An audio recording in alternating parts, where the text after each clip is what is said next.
Good morning. Welcome to the Department of Medicine Grand Rounds.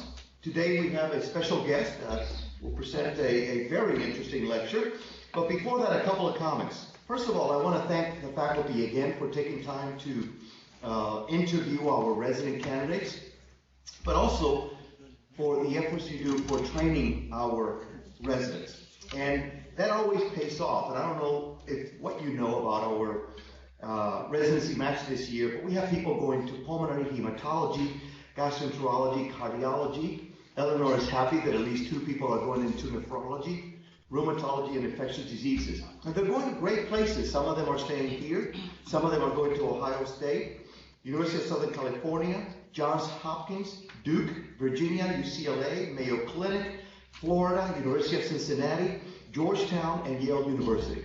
So our residents did a great job, and every year it's becoming more and more competitive. So thank you all for the efforts that you do there. This week in 1915 was the death of a German physician who in 1901 admitted a patient that had dementia to Frankfurt Hospital. Dr. Alzheimer's was the attending there, and presented that case in 1906 to a group of German physicians, German psychiatrists actually, and he called it on a peculiar disorder of the cerebral cortex. That disease later on was called senile dementia, and then Emil Kraepelin later suggested that it be named in honor of Dr. Alois Alzheimer, so it's called Alzheimer's dementia. On this day was the birth of Harold Vermis, who you know from the NIH, but he was an American virologist who, with Michael Bishop, earned the Nobel Prize of 1989 for physiology and medicine for his work in cancer. He worked on proto-oncogenes and how viruses can take advantage of certain genes and transpose them in the wrong way to create proto-oncogenes that lead to cancer. But today is about transplantation. So I had to find you something about transplantation. And this week was the birth in 1903 of George Davis Snell, S-N-E-L-L. Dr. Snell was an American geneticist who is considered the father of immunogenetics. And he paved the way for modern organ transplantation. He shared the Nobel Prize in 1980 for physiology and medicine for his studies on the genetic factors of histocompatibility genes. And he identified the factors responsible for putting together the major histocompatibility complex, which I think is an important accomplishment. But note that he was already known before that. He actually was the first to show that X-rays can cause mutations in animals. So in honor of Dr. Snell, I will bring up here Dr. Eleanor Lederer, who's going to introduce our guest.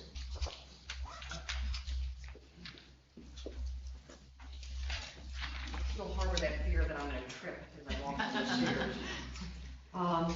I think that we all recognize that kidney transplantation is the best method for replacement of kidney function when somebody has developed end-stage kidney disease.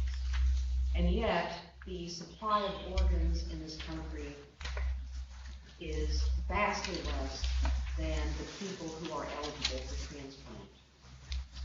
So one of the ways that we try to address that is to look at pushing living-related transplantation, which is the subject of today's talk. And the reason that I thought that this would be a very good subject for a general medicine audience is that it's actually quite likely that many of you will see individuals either who have been kidney donors or individuals who may be considering becoming a kidney donor and may be asking you questions about it. Our speaker today, Dr. Michelle Josephson, is from the University of Chicago. She is the medical director of transplantation there and has actually been at the University of Chicago ever since she was an intern and resident. She has an illustrious record in doing research and publishing in the field of transplantation. She has been the chair of our Transplant Advisory Group for the American Society of Nephrology and a close liaison with the American Society of Transplantation. And so it is my great pleasure to welcome Dr. Michelle Josephson to deliver our grand rounds today.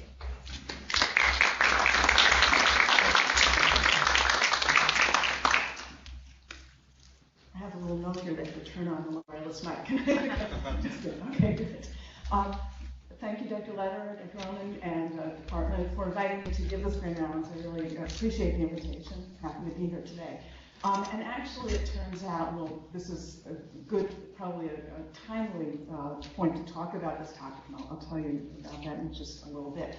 And that is because we are nearing the 60th anniversary of Ronald Herrick's historic kidney donation to his identical twin, Richard. And this is a picture from the Brigham that comes out of that operation. We'll talk a little bit more about that, but that operation was on December 23rd, 1954. So really a historic time. Now, we actually, almost 60 years later, are looking more closely at the safety of living kidney donation. I'm going to talk to you about why that's the case in this talk. But before I do that, I just want to tell you a little bit about some of the individuals and players involved in this story.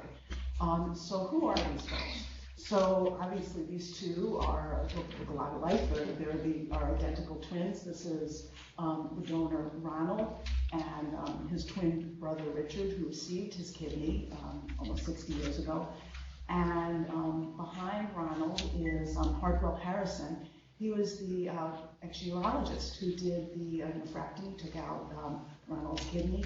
And these two characters are, this is John Merrill, who was a nephrologist involved in evaluating and taking care of Richard. And this is Joseph Murray, who was the transplant surgeon who did the operation. Actually, by training, he was a plastic surgeon. And he went on later to win the Nobel Prize for his work. Now, before one more other interesting story before I get to the meat of the talk is really about Richard. So Richard had IgA nephropathy, and in that era, in the 1950s, we didn't have dialysis as we know it today, and kidney failure was a death sentence. And also, talking about some of what Dr. Roman said to you, is that and some of the work that Dr. Snell and others did, we knew that there was this barrier to transplantation, the HLA, but we didn't have immunosuppression like we have it today. We were just starting to look at the effect of azathioprine in urine, particularly in dogs and transplants, but nothing like we had today. And so it was not possible to do transplants between anyone who had any kind of HLA barrier. And so it was only possible to do it between identical twins. Well, so here we have Richard, and it turns out that he goes on to marry the recovery room nurse that he met during the surgery. And also, it turns out that they had two children. One of the children became a teacher, the other actually is a dialysis nurse, turns out. Now, unfortunately, Richard had recurrence of his IgA nephropathy, which is actually recurrence of transplantation, is a whole other talk. But he had diseases, a whole other talk. But Richard actually went on then to die 8 years after receiving the transplant because really it was still not effective dialysis in the way that we have it chronically administered today. And also because immunosuppression was not really out there in use or hadn't been developed in the way it was, there was no possibility of doing another transplant. But really, so let's get back to the issue of living donation. From the start of living donation, the issue of donor safety was front and center. And I'm just going to read to you what Joseph Murray wrote, and actually said in a speech after he had done a series of transplants between identical twins. He said, the health of the donor dominates all other considerations. He asks, is any risk, no matter how slight, ever justified? The moral justification is found in the safety and security of the donor as well as in the success when there is no other available alternative, which there wasn't. There was no dialysis, there was no transplantation of deceased organs at that point. A person with one kidney can have normal life expectancy with normal renal function. The health and life expectancy of the donor of one of two normal kidneys is better than an individual's requiring a nephrectomy for disease. So again, justifying that taking a kidney from someone who is healthy and has two healthy kidneys should be okay. But again, ensuring the safety of the donor is key, and that is because this is the only operation that we knowingly do it with no potential for physical benefit to the person undergoing the procedure. And that's why my transplant surgery colleagues are frankly always so nervous when they do living donors. Over the years, 60 years, we've really thought that we've had a pretty good handle on the risks, or at least most of the risks. We can break these risks down into 3 phases. We can think of testing, we can think of the operation, and we can think about the long-term risk. When we think about testing, we say, well, what possible risks could there be in testing? There's the risk of a procedure, of having blood drawn, of undergoing a CT scan. There's also the risk of discovery. And we say, well, if you discover something, isn't that better? Sometimes yes, sometimes no. As we all know, sometimes you're better off not finding incidental illness and what may, in the workups and whatever may occur from them, or the anxiety of finding something that really turns out not to be a big deal, but may put someone through some anxious moments. There's also the operative risks. There's certainly death and complications. Death, we've known that there are perioperative mortality associated with living donation, and consistently in studies found in the U.S. and worldwide, the risk is around 0.03%. And this has been similar as we transitioned from an operation which was an open donor nephrectomy to laparoscopic procedures. Most common cause of death really is pulmonary embolism, but certainly bleeding and infection have also led to death. And then there are lesser problems with perioperative morbidity, and sometimes individuals have to go back to the operating room. Again, going back after an operation for something that they themselves were healthy, they didn't need. And then there's the long-term risk of unilateral nephrectomy. And this is really going to be a lot of our focus today, and where the issue is perhaps there's less that has been irrefutably been established about what are the risks. So what do we know about living with one kidney? Well, we know that there is about immediate loss of about 25 to 30% of renal function. And aside from the age-related loss of kidney function, most studies have indicated that kidney function after donation is pretty stable. And I'm going to share with you some data from a study that comes from Korea, which they had about 23 donors, and they looked at their kidney function mostly based on the MDRD equation. And what they found was that immediately after donation, you had a drop in kidney function, GFR, not surprisingly. But then by the time we got to a month where there's some hypertrophy, enlargement of the remaining kidney, and hyperfiltration of that remaining kidney, there is a little bit of an increase in kidney function. And after that, for about the first year and then onwards, and other studies that have looked, it stays pretty stable. Now, it turns out that there's a fair amount of work that has looked at living donation that comes out of Sweden. What happened is one of these authors, Dr. Furman, was herself a kidney donor, and that may have been part of the reason for the interest. And she looked at about 400 donors and over many years, up to 20 years after donation, and charted out what their estimated GFR was, and showed what after kidney donation where they sat at about 2/3 of the normal kidney function.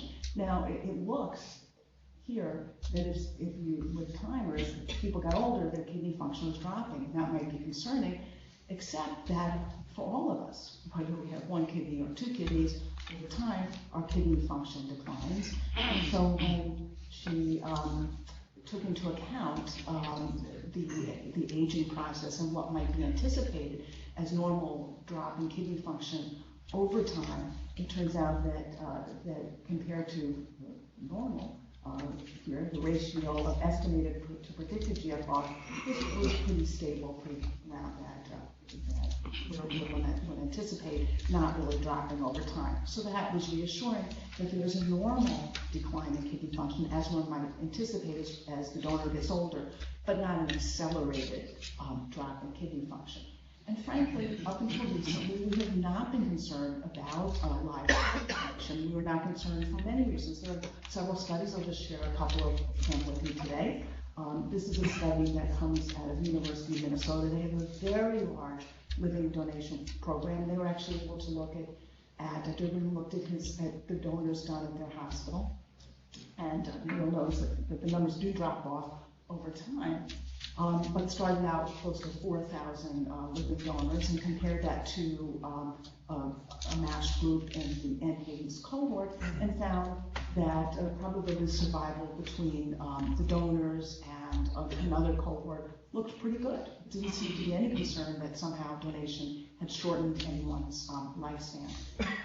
Turning back to Sweden again, looking at a large number of donors, what they found there was actually a line for the donors, and they compared it to a national cohort, and found actually that the donor survival looked better than expected. And so they had no evidence that living donation in any way shortened anyone's survival. In fact, you can say lengthened their survival, you can say it's perhaps selection, but that these individuals certainly didn't suffer from their lifespan from having donated. No doubt, living donation is an established and accepted approach. Each year, there's about 27,000 living kidney donations that are performed, and in certain countries, it is the only financially viable treatment for most with kidney failure. I just want to show you that depending on where you are in the world, living donation plays a variable part of the donation or the transplant program. So here in Pakistan, Oman, Nicaragua, Morocco, Jordan, it really is basically your entire, in other places, it really is your entire program. Whereas if you're in Finland, you're barely doing any living donations. Now, where are we? U.S. is right here, right below Norway. So again, not the majority of our program, but it's an important part of the kidney transplant programs. However, as mentioned, there are concerns about living donation that are currently being voiced, and this is coming up for a number of reasons. I just want to give you some perspective on this. So one issue is that there's become really an appreciation of the risk of a decreased kidney function and decreased GFR. Be it demonstration that with a lower GFR, so this goes from a higher GFR to a lower GFR here, you can see that the hazard ratio for cardiovascular events increases. Or a risk of end-stage kidney disease when one gets to lower GFR. So what you can see here, actually, so these data come from a number of cohorts, 9 studies that were put together, so very large numbers of patients that were analyzed, and they had 2 groups. This was a group, general group, basically healthy folks, and then this is a group who are thought to be high risk for kidney failure, so individuals with high blood pressure, hypertension, and other abnormalities.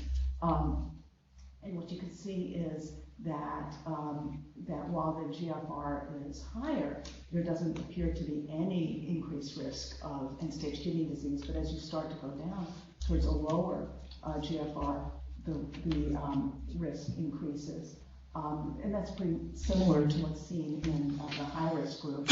And also what they demonstrate is that, this is another graph that shows you that as your proteinuria increases, your risk of end-stage kidney disease goes up, whether you're in the regular group or in the high-risk group.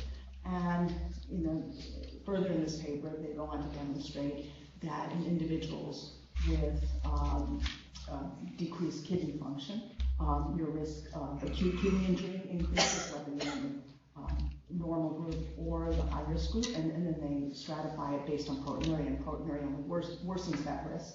So the pink group is the group with the higher proteinuria.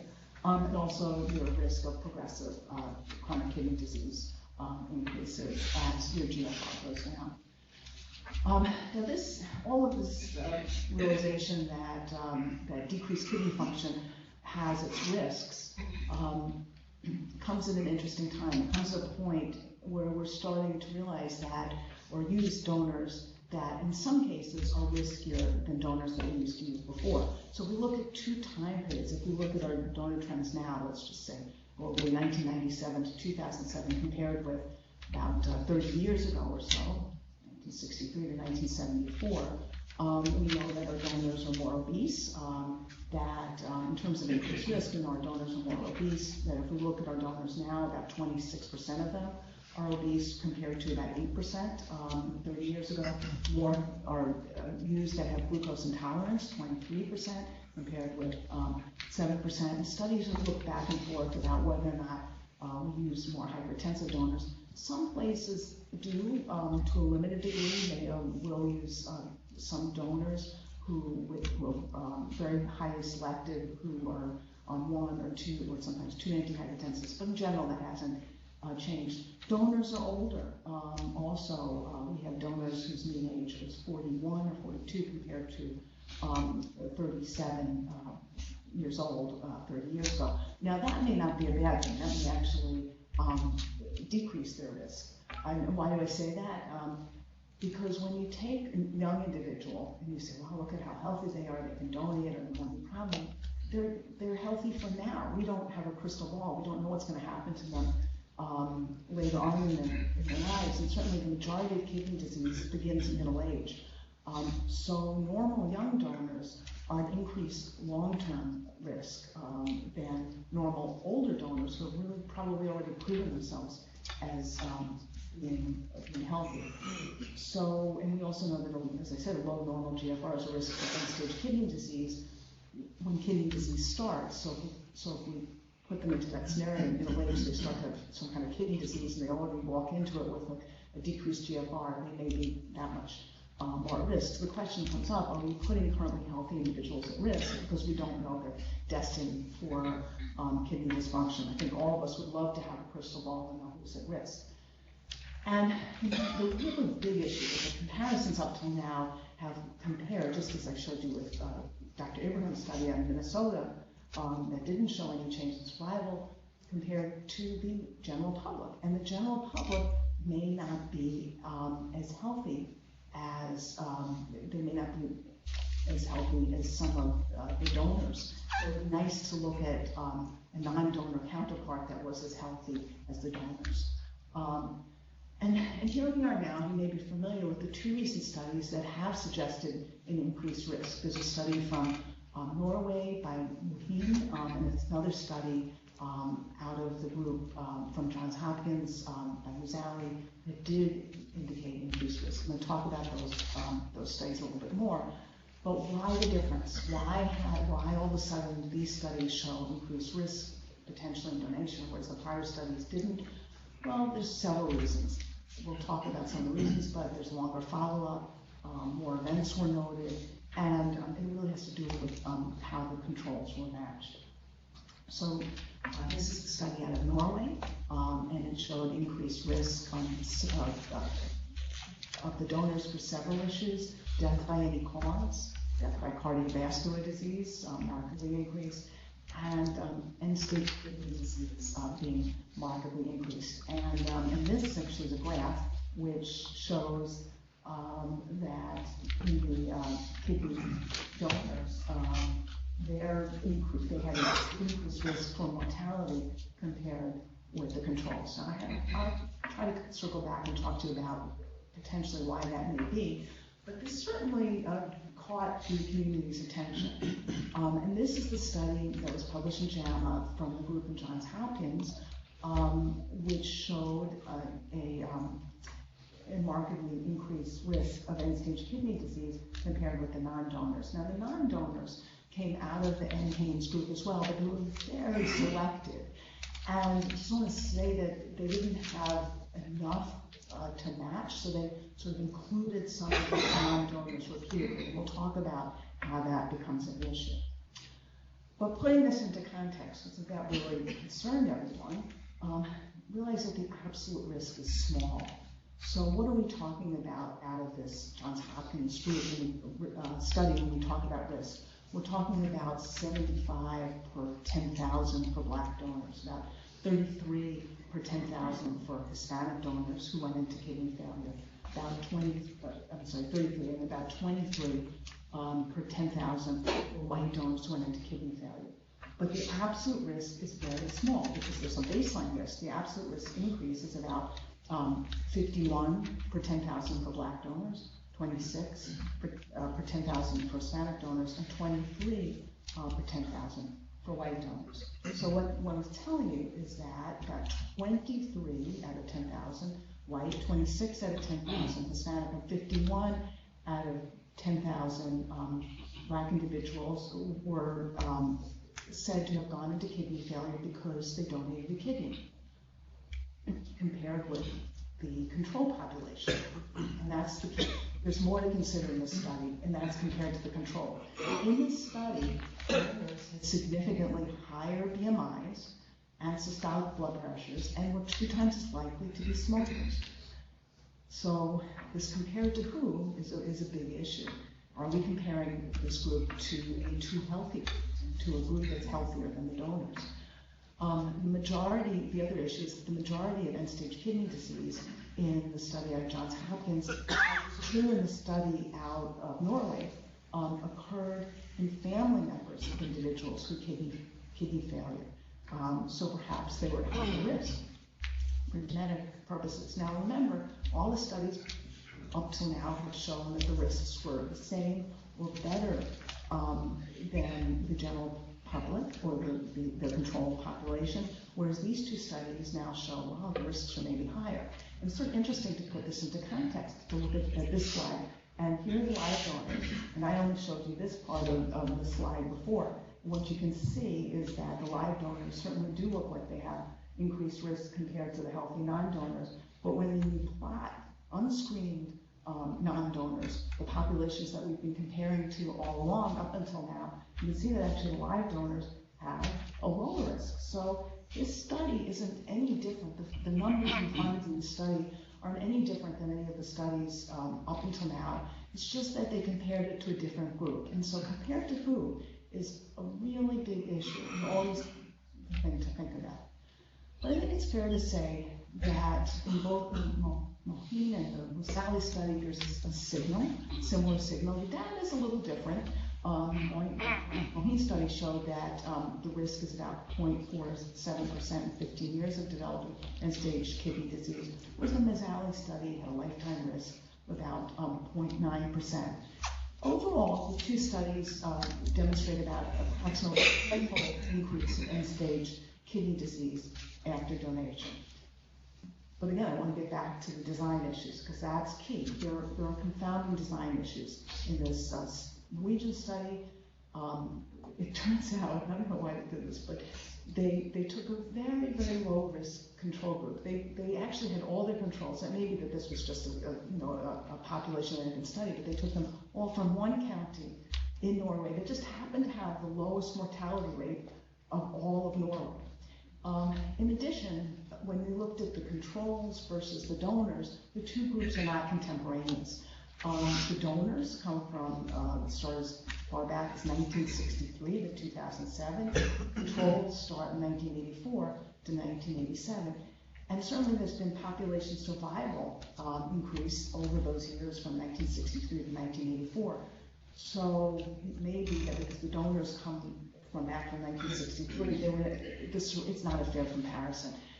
Their survival rate was not going to be as good, and perhaps they should have had a non-donor group in the 1960s as well. The U.S. study, and there are other problems with the study as well, but the U.S. study also has some issues because I mentioned this, they couldn't get a big enough control group. They repeatedly included controls, and it turned out that these controls had a very low event-free survival. And so if they keep repeating this group and sort of accentuating this group, they may have underestimated the risk in the controls because they're just repeating no event time periods. The other issue is there were differences in the methods to identify end-stage kidney disease in 2 groups. So, for example, for the donors, they became aware when they were listed for a kidney transplant, whereas for the non-donors, they only became aware after they had gotten their kidney transplant. So they became aware of problems earlier on. The donors, partly because they're probably followed closer, and because so there's increased surveillance in the donors. But I want to throw these studies out. They're important studies, and I think they do give us some insights, and they certainly challenge the transplant community and the nephrology community. They challenge us to identify risks in donors, and also to develop prospective studies. We really need to determine the true impact of reduced GFR in someone with normal kidney function and a normal kidney, and to do longitudinal assessment of donors. Believe it or not, we do not have a registry of living kidney donors. There's actually a registry of individuals who've donated stem cells and bone marrow, but not, and they're followed long term. We actually don't systematically follow kidney donors long term, which is, I think, a problem or something we should have done, should be doing. The other issue to recognize is that all studies on kidney donors will have design issues. We are never going to have randomized controlled trial in this area. You donate, you don't donate. It's not going to happen. So there's always going to be issues. The other thing to realize is that these studies, and part of the reason they probably there was so much interest, is that they come out at an interesting time for the transplant nephrology community. There's increased scrutiny on the safety of living donors. There's an increasing appreciation of the risk of decreased kidney function. And there's certainly a debate over whether or not donors have chronic kidney disease. And there's been a lot of media interest in this issue. So this heated debate, do donors have chronic kidney disease? Well, if you look at it, if we take it point by point, we think point one by the numbers. And these are numbers that come out of, again, at the University of Minnesota, because they have a large living donor group. And they just sort of say, well, what happens to our donors if we plot on the chronic kidney disease scale, CKD staging scale, we look at the GFR, either by eGFR or IOHexol. What you find is that when you look at by IOHexol, that actually many of the donors, the majority of donors, would be labeled as CKD stage 2 by the number, because they have GFRs now in 60 to 89. They may have had, going into the donation, GFRs of 90 to 100 to 110. But when they come out of it, most of them have GFRs at 60 to 89, but some even lower, a few higher. And so when they say, well, they qualify, look, they qualify on our CKD scale of having CKD. There's also other numbers. Bert Kosicki, who's a nephrologist at Hennepin in Minnesota, started a study, took a number of about 6 or 7 programs, and said, well, let's prospectively follow these living donors, get information on them at baseline, and then follow them up long term. He's so far published on it for 6 months from these individuals, and found about 200 so far. It's actually been a very hard study to enroll, because they were trying to find matching control. First they wanted to match siblings, but they couldn't do that. They had very poor enrollment, so they defined, well, we'll just take other healthy folks who were similar but didn't donate. And so they had 200 donors, and not surprisingly, their GFR, as would be anticipated, was lower at 6 months, but there were other issues that perhaps were not anticipated. Many of them, about a quarter of them, had increasing of parathyroid hormone. A small proportion had an increase in uric acid. Some even had, a small proportion had a lower hemoglobin. A quarter had greater homocysteine, and a very, very small proportion had HDL. So there were some, but not all abnormalities that might be associated with CKD at 6 months. Doesn't mean they have CKD, it just sort of means that we may want to look at this issue further.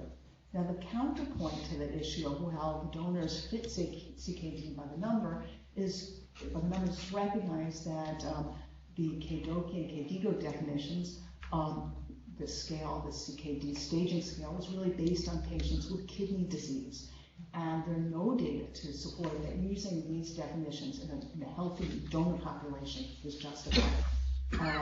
And Art Natus, who is a surgeon at University of Minnesota, said that using an absolute threshold of eGFR without corroborating evidence, kidney damage is an error. He's correct in that. He also said that mildly reducing GFR without proteinuria has no related risk. The interesting thing about this, and that may be right, but the interesting thing about this is actually some donors, in fact, do have some proteinuria. In fact, a good proportion of them have low-level proteinuria. But I think if nothing else, what this debate points out is that despite this impassioned statements and thoughtful arguments, nearly 60 years later, we truly don't know, and we're still asking this question. And when you don't know, having media interest can only increase the heat. So I want to share with you from one of my favorite journals some quotes. And so this came out a few years ago when the transplant community got together and there was a meeting in St. Louis where they were trying to look at how they could, what they could put into place to ensure the safety make sure we're looking out for the safety of living donors. And actually out of this meeting came this idea, not everyone was thrilled about, that we would then get GFRs and blood pressures on donors at 6 months, 12 months, and 24 months. Some people said it's really not where we should be looking, but be that as it may, that's what came out of this meeting. So they had someone from the journalist there, and Kevin Sack, and how he described our areas, a meeting of living donation, meeting in a St. Louis hospital. The group's board voted to establish uniform minimum standards for a field long regarded as a medical and ethical Wild West. So that's how they see this area of living donation. So I think we have to stay informed about this. And with the media involved, we really have to be clear about what we know and what we don't know. And if we ask questions, we have to ask them correctly, we have to present the information carefully, otherwise we can be misunderstood. And our words will certainly be taken out of context and interpreted differently than intended. This is a real possibility. But in a less real way, I just want to take a moment out and share with you a few examples of how words can be misconstrued. Sort of a comic relief moment here. So let's consider these statements. Let's eat grandma versus let's eat grandma. How Thomas Kill. Or how about a panda walks into a cafe, he orders a sandwich, eats it, then draws a gun and proceeds to fire at everyone around. Why, asks the confused waiter as the panda makes towards the exit. The panda produces a badly punctuated wildlife manual and throws it over his shoulder. Well, I'm a panda, he says, look it up. The waiter turns to the relevant entry in the manual and sure enough finds an explanation. Panda, large black and white bear-like mammal, native to China, eats, shoots, and leaves.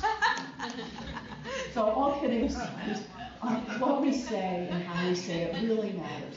We really and truly do need to better understand the risks to living donors, kidney donors. And I want to just emphasize that there are a number of stakeholders with different agendas who will be interpreting what we find out. As far as I'm concerned, the most important stakeholder is the potential living donor. And if we're going to do anything, we owe it to that individual to understand the risk and accurately convey it to them. Now, as I'm saying this, I'm starting to realize that this is starting to sound like an area of interest for ethicists. And indeed, that's why my colleague, Lainey Ross, became very interested in this issue. And she actually became interested before the recent Neprhology and Zally articles came out. She became interested when this data from Eric Gibney, who's a nephrologist, published this paper in Transplantation, and he had identified donors who had gone into kidney failure. And here he found 102 donors. And what really struck him was the following. If you look at the fact that of these donors, 68% were Caucasian, 14% were African American. Of those who went into kidney failure, 44% were African American and only 40% were Caucasian. That really struck her. And the other thing that struck her was that there were about, I think, I could get the numbers wrong, but about 10 or 12 who got into kidney failure very rapidly. Within about, I think there were about 10 who went in about 10 years, very, very quickly.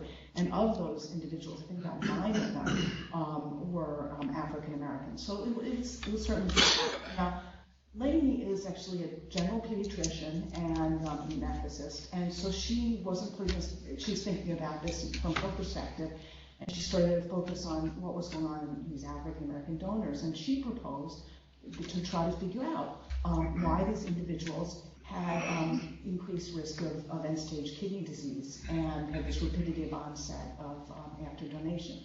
And she decided, wondered whether this was due to unrecognized sickle cell trait in these donors. So in order to do this, she decided she had to identify all living donors in the United States who had ever gone into kidney failure. And she knew this 102 wasn't the full story. She wanted to find all of them.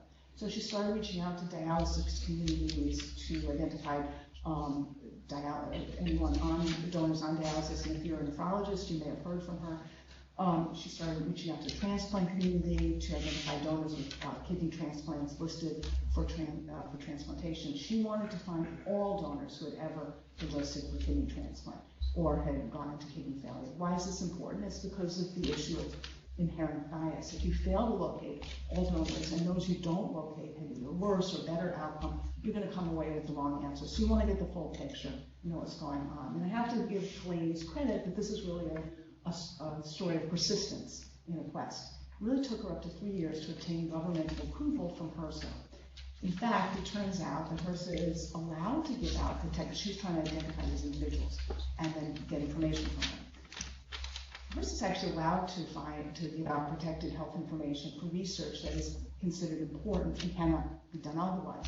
So her task was actually to really convince the government that this issue of kidney failure in living donors was important and it couldn't be done otherwise.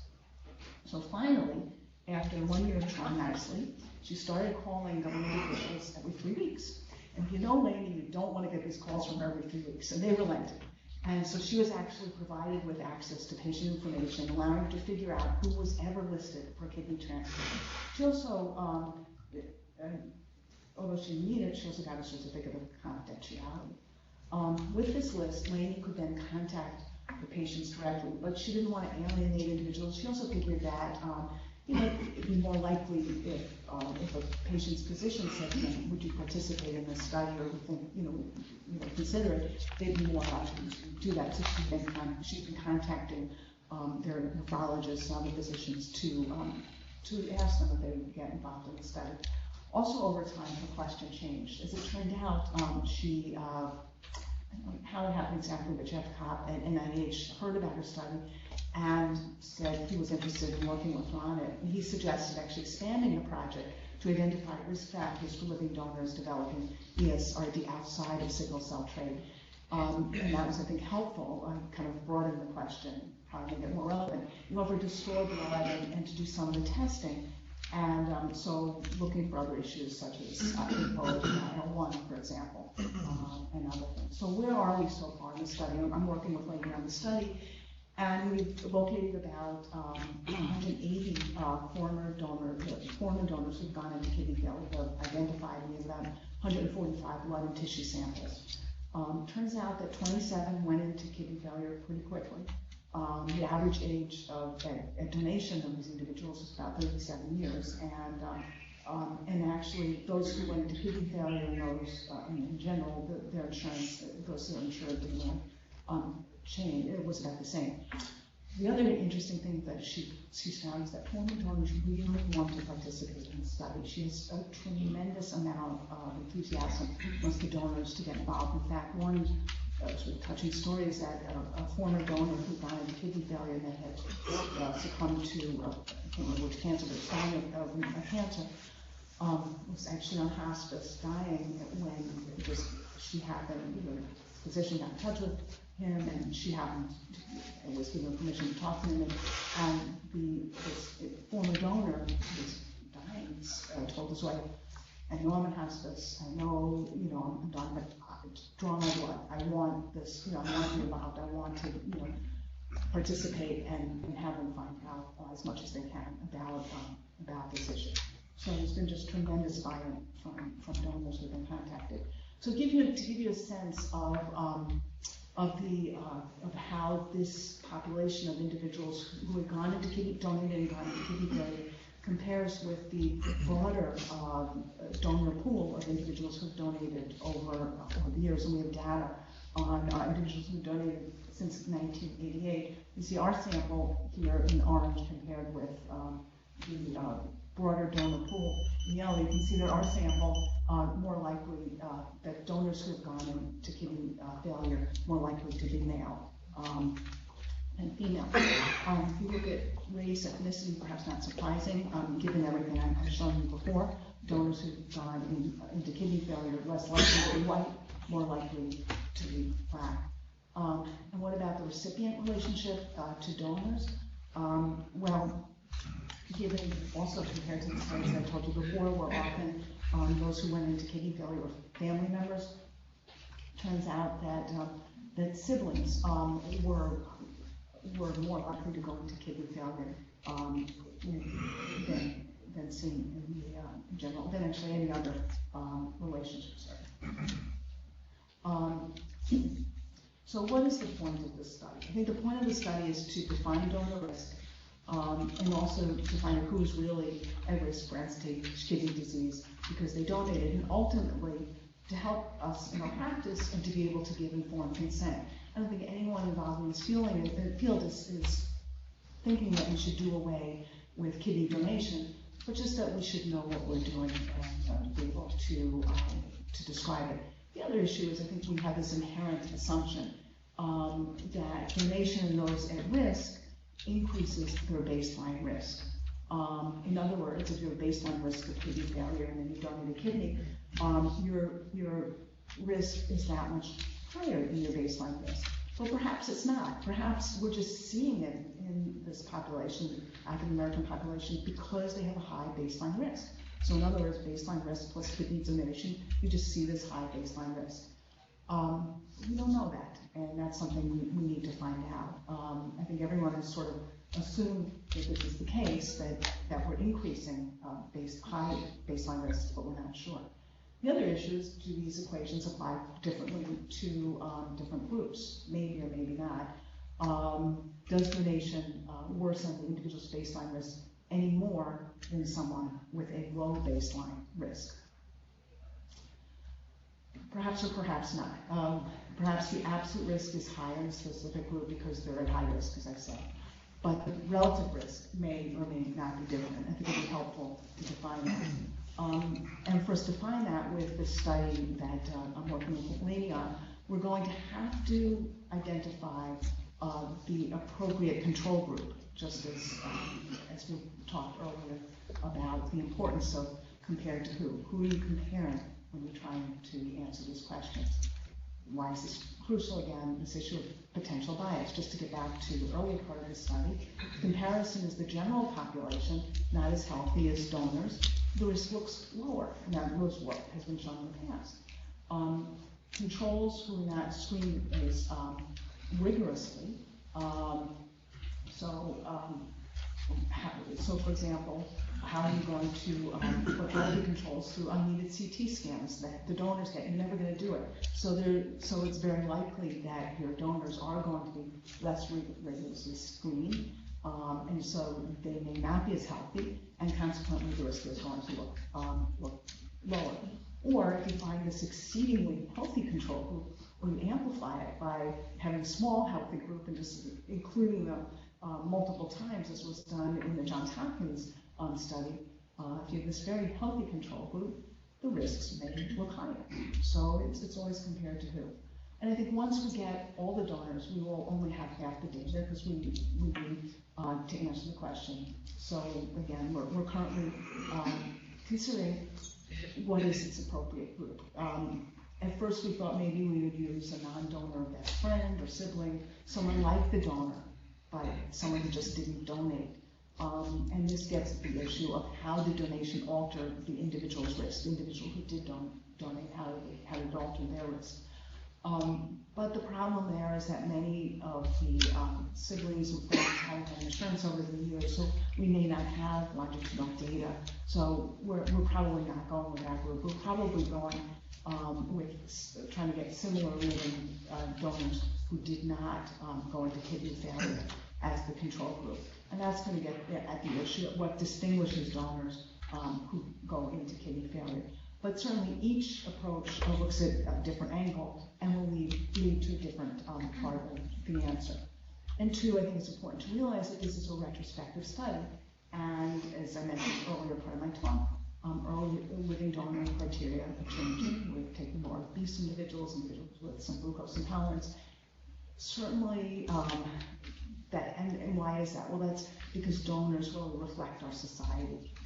They're us, and so this is what's going on in our society. And so it's not surprising, so our answer to this study, looking retrospectively at donors who went into kidney failure in the past, may be a bit dated, but I think still it's going to be helpful. I think whenever we find there are going to be unintended consequences, because there aren't many stakeholders, they're all already, insurance companies use EGFR for risk stratification. People have had difficulty in obtaining life and health insurance.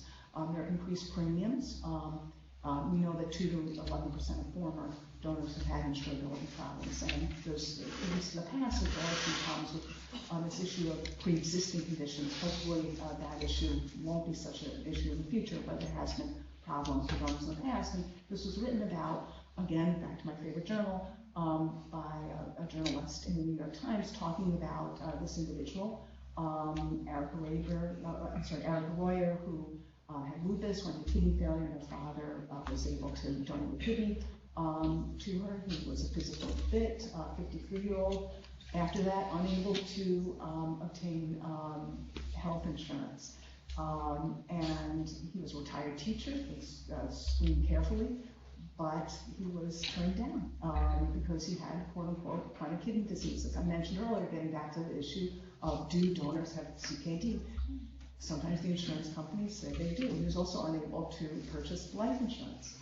And Minnesota's looked at this and has identified individuals, and also Canada's looked at this, identifying individuals who have been unable to get life and health insurance in the past. But hopefully this is changing. Actually, the article in the New York Times caught the attention of the government, and Congress is currently drafting legislation to protect donors. There is a Living Organ Donor Protection Act, which was introduced by Representative Michael Burgess and Representative Gerald Nadler. So hopefully we're going to start to see some changes in the future. I think there is interest in Congress to protect donors. But life insurance, what's going to happen if indeed we do show that the outcome of donors really is worse? They may be justified in increasing the rates or not giving it. So that's a whole other issue. But even if we identify risks for accelerated end-stage kidney disease donors, we're still going to be left with questions to answer. We're going to wonder whether nephrectomy accelerates the development of hypertension. We're going to wonder whether it shortens the progression from stage 3 to ESRD in those who develop hypertension or diabetes after they donate a kidney. And we'd also still wonder, does CKD-free secondary to donation any increased long-term risk? So we have a lot to find out still, both objectively and subjectively. When we're talking about subjectively, my colleague Lane Ross this said, no one's ever asked donors who've gone to kidney failure how they feel about this. Are they angry? Are they upset? Do they wish that they didn't donate? And so she actually had a student work with her this summer and has taken up the question of the perspective of individuals who donated and then went into kidney failure. And in talking with her informally, at least so far, she's angrier than the donors are, it turns out.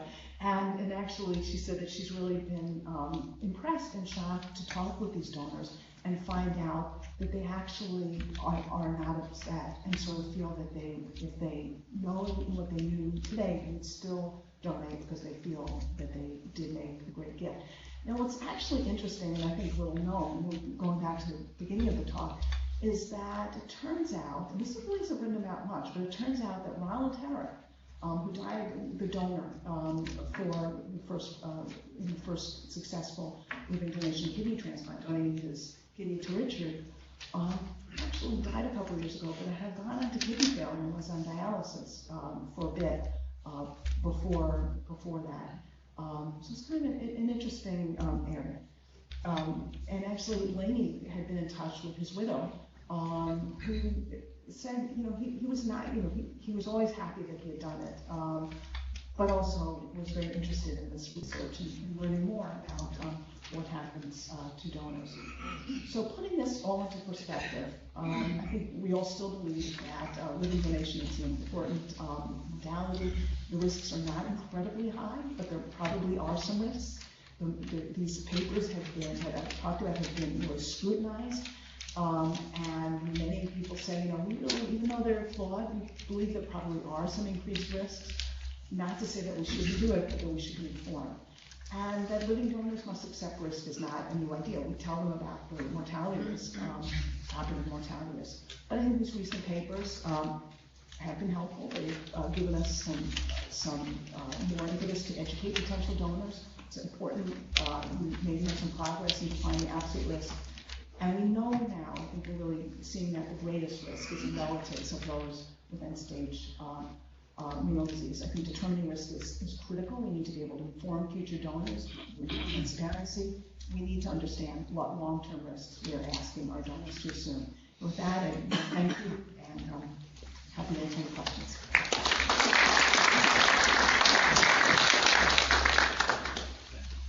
Thank you for that presentation. So a couple of questions. The one is, I guess it could be naive. I was wondering, what is the role of hyperfiltration in the remaining kidney and how that modulates the progression to kidney disease? The second question, I think, is more relevant to your presentation today, which is, you convinced me that there's enough data to worry that there's a risk. You convinced me that there's never going to be an absolute answer because we cannot do a prospective trial with controls. I'm convinced that the people who donate typically have a higher calling. I already know that they're going to have a risk of procedures. I already know they're going to have a risk doing surgery. And so it seems to me that the most important question is, will attitudes about donation change independent of the data you provide them? So do we need all these data, knowing what we know today? I guess I'll come down and answer yes. We do. And I'll tell you why. Okay, next question.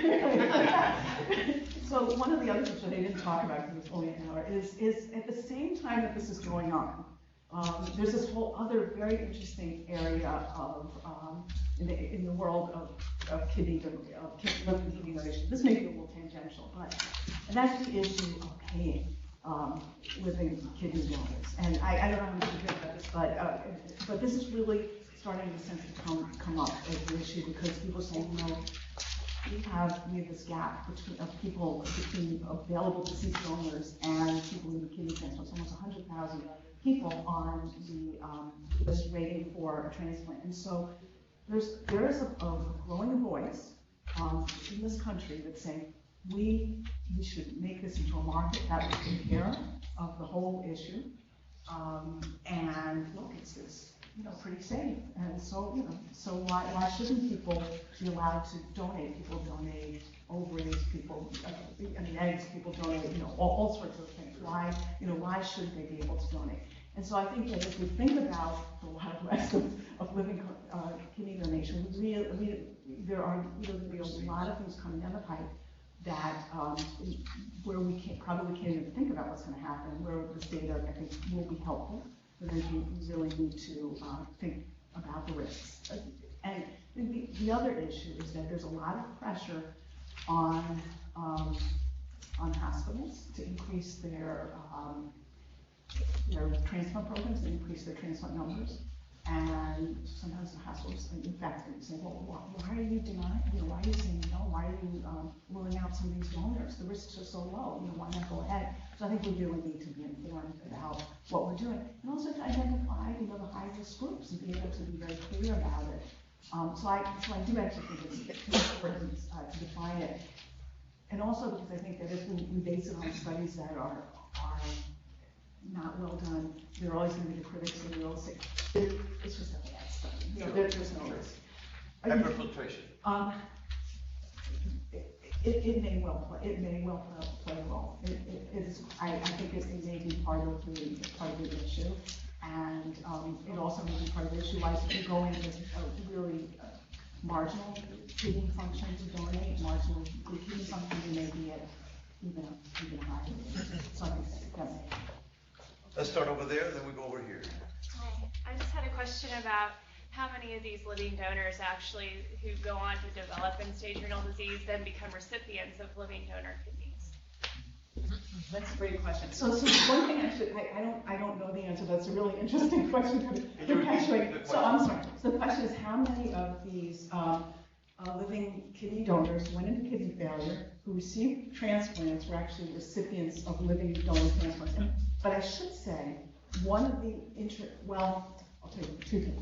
I'll tell you personal anecdote, but one of the other issues which I did mention is that our society believes that if you have been a living kidney donor and gone into kidney failure, you deserve extra consideration. And so you're given actually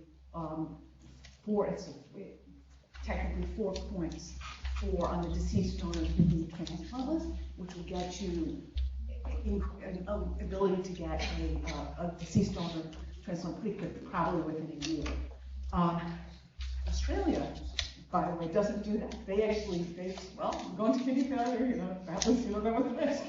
So, and in fact, what's interesting, I have a colleague in Australia that I talked to in touch a lot, and she sees a very different view of it. So we said, well, that's reasonable. You donated, you should be given some extra consideration, but they don't feel that way. And that's a really interesting question. I don't know the answer to that question. It's a great question. The personal anecdote is I just actually this week saw a young woman who had donated to her mom.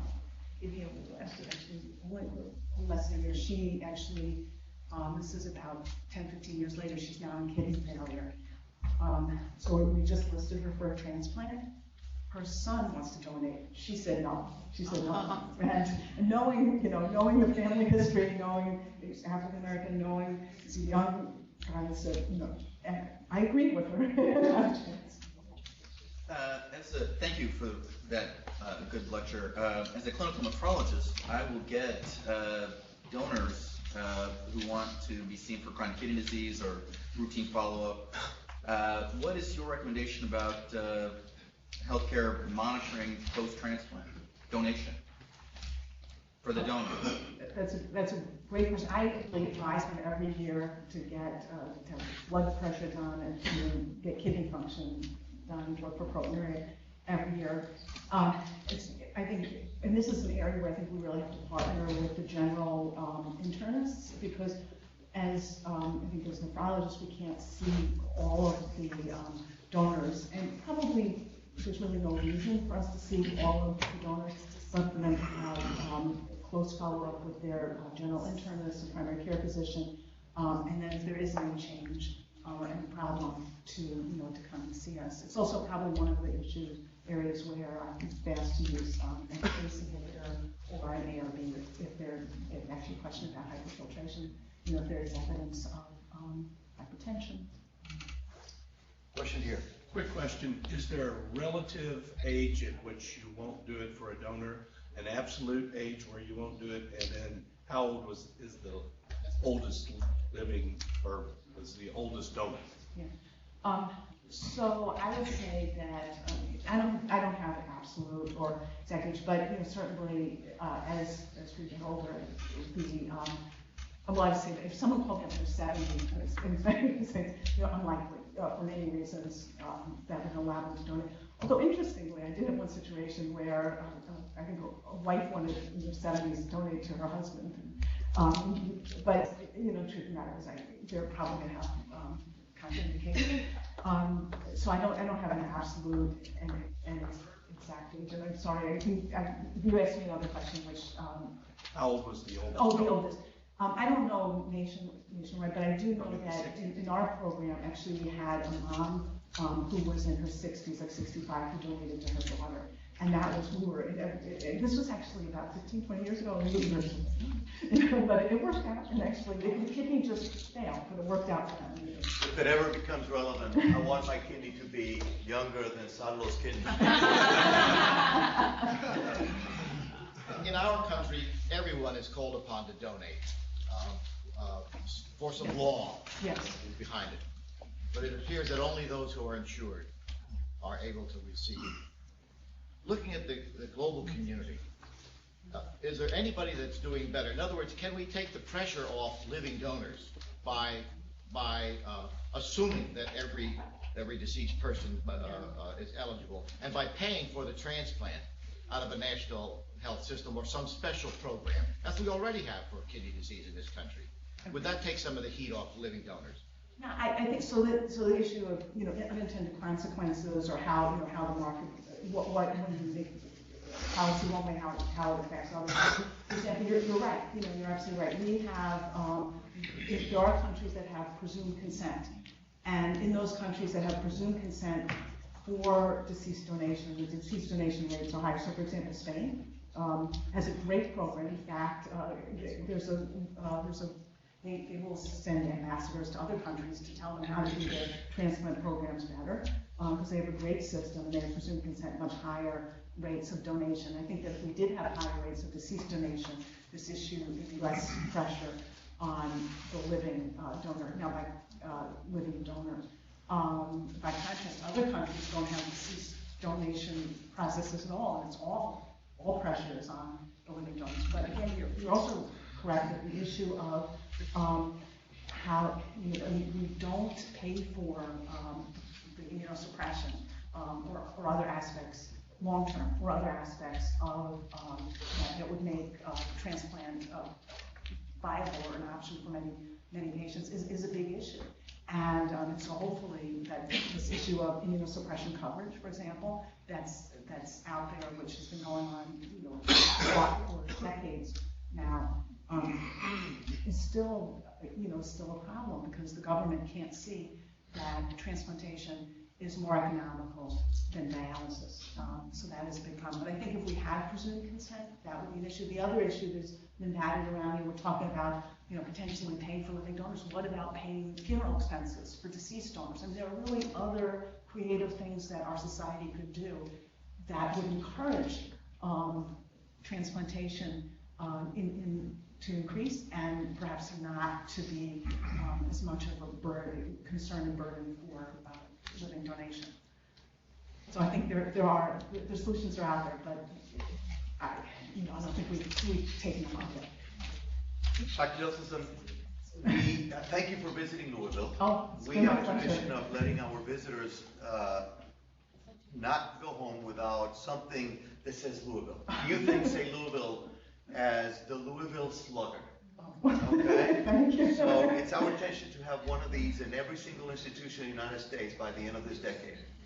So, Michelle Josephson, Medicine Grand Rounds, University of Louisville, December 18, 2014. It's the holidays. Enjoy the holidays, take the time to visit with family, and say thank you to those around you who make your life easier. And donate.